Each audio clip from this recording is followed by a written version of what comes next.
You're watching The Legal Breakdown. Glenn, we have a really, really important development here. You and I have spoken at length about what happens in the event that Donald Trump asks troops or law enforcement to carry out some action that's illegal or that runs counter to their oath of office.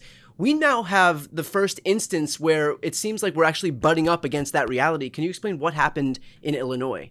Yeah, Brian, a really important development because as an old Army guy myself, we are taught that we must obey lawful orders, but even more importantly, we must disobey unlawful orders, patently unlawful orders. And we have not heard any rumblings from the military that they have been disregarding or refusing to obey anything Trump has told them to do, including, blowing Venezuelan boats out of international waters, which clearly violates every law known to man, domestic law, international law, and military law or the law of war. Well, what we now have is an attempt by Donald Trump to federalize the Illinois State National Guard, and we may have just seen our first military pushback. I want to read a quote from some brand new reporting. The governor did not receive any calls from any federal officials. A statement from Illinois Governor J.B. Pritzker's office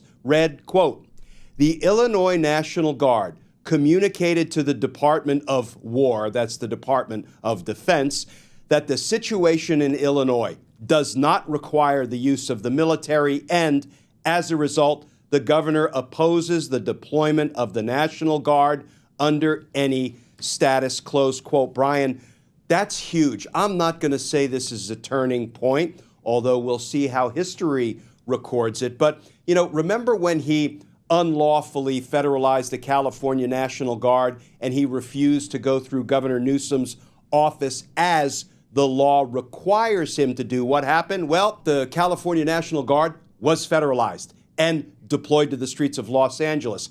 It looks like Illinois is taking another approach. They're saying, no, the situation doesn't warrant it.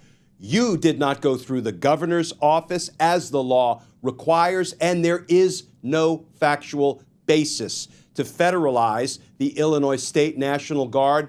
So as of right now, and these are rapidly developing facts and circumstances, as of right now, it looks like we have our first significant military pushback, and we'll see, what happens moving forward. Glenn, what happens practically speaking? Like, I understand that you and I can talk about, okay, you can, disobey an unlawful order, but it's easy to say that from where we sit, from behind computer screens, whatever it may be. When you're, practically speaking, when you're faced with the prospect of following an illegal order that was inherently given to you by somebody higher up, isn't it more difficult to just say no to that person than we're kind of giving them credit for? And so what happens, in these real life scenarios where they actually are given an unconstitutional, illegal, or unlawful order by somebody who's their superior? I'm assuming it's not just that easy to disregard that order. And so what happens in these instances? So first of all, I was an Army JAG, and part of my responsibilities included not only prosecuting court-martial cases when soldiers would violate the law, whether they were military offenses or civilian-type offenses, murder, rape, theft, those are civilian-type offenses, and disobeying a lawful order, going AWOL, absent without leave. There were sort of uniquely military offenses too. But the other thing I did was I gave commanders advice on, for example, what orders are lawful and what orders are not lawful. And now to answer your question, it's not easy. It's not easy for a military member who is trained to obey the commands, the orders given by their superiors. It's not easy for them to say, Captain, Major, Colonel, General, I cannot comply with that order because it's not lawful. But here's the thing, Brian. Nobody said military service was easy. Nobody said it was going to be easy to support and defend the Constitution against all enemies, foreign and especially domestic. But nothing is more important than that oath every single member of the military takes. So whereas it might be hard, nothing, especially at this moment in our nation's history, nothing could be more important than service members obeying the laws and standing up in the event there is an unlawful order given. Now, I want to talk about what's happening in Chicago right now, because we've already seen that an analogous situation when he deployed these troops in Los Angeles, that was shut down by a judge because his deployment didn't satisfy any of the three thresholds that needed to be met, which is that there was an insurrection or rebellion, there was no invasion, there was no failure of the local government to be able to effectuate its laws. And the same thing happened in Oregon, where we just had a judge in Oregon block Trump's deployment there because, again, these three thresholds, none of those were met. And so I'm assuming he's going to try and do the same thing in Chicago here and claim that there was some failure of the local government to be able to effectuate its laws, or that there was some invasion or insurrection or rebellion.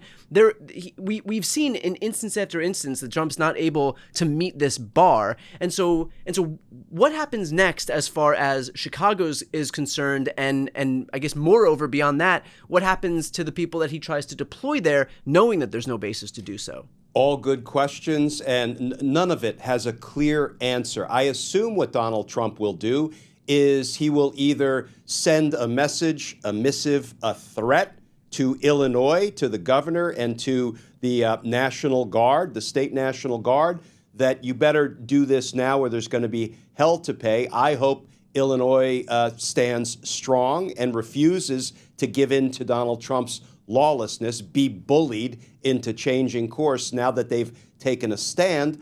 And then the next thing Donald Trump could perhaps do is just go ahead and send, actual military troops, Army, Air Force, Navy, Marines, into Chicago, into Illinois, which, would also inspire instant legal challenges. And let's talk about what we are facing right now. Here's the backdrop against which this battle in Illinois is being fought and is unfolding.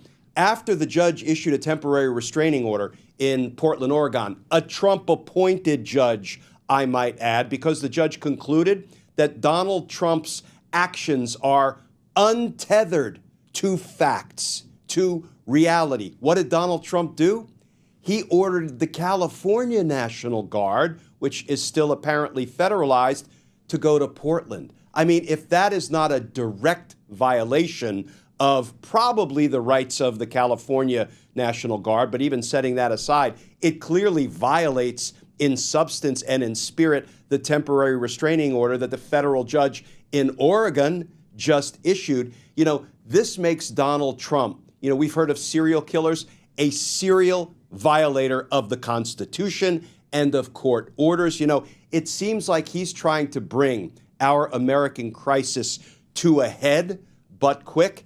And I don't think any of this will serve him well, particularly against another important backdrop, Brian, when he and Pete Hegseth addressed all of the military's commanders and treated them like they were, middle school students who knew nothing about military service, who knew nothing about the oath that they take of loyalty to the Constitution, not to a tyrant, a dictator, or an autocrat.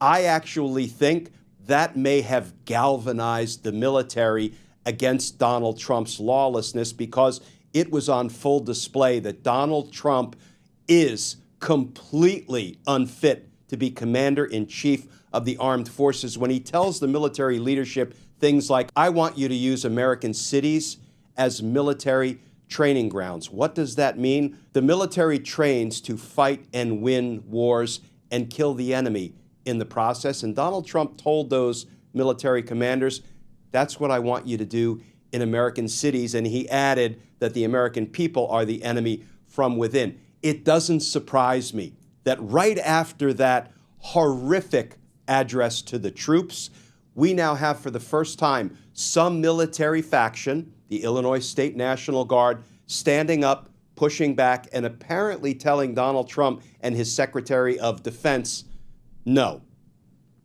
Well, look, this isn't out of character for Trump. We learned from his former Secretary of Defense, Mark Esper, in his first term that he wanted to shoot protesters in the leg. These are people exercising their First Amendment rights. And so this is just the natural progression for someone who views himself as a wartime president. But the enemy, as far as Trump is concerned, is Americans. And that through the looking glass is the only thing I can say as far as that's concerned. This is obviously a story that's continuing to develop. So for those who are watching, if you want to follow along, please make sure to subscribe subscribe. The links to both of our channels are right here on the screen. Great way to support our work. It is completely free and a great way to support independent media. So again, those links are right here on the screen. If you haven't yet subscribed, please go ahead and subscribe. I'm Brian Tyler Cohen. And I'm Glenn Kirshner. You're watching The Legal Breakdown.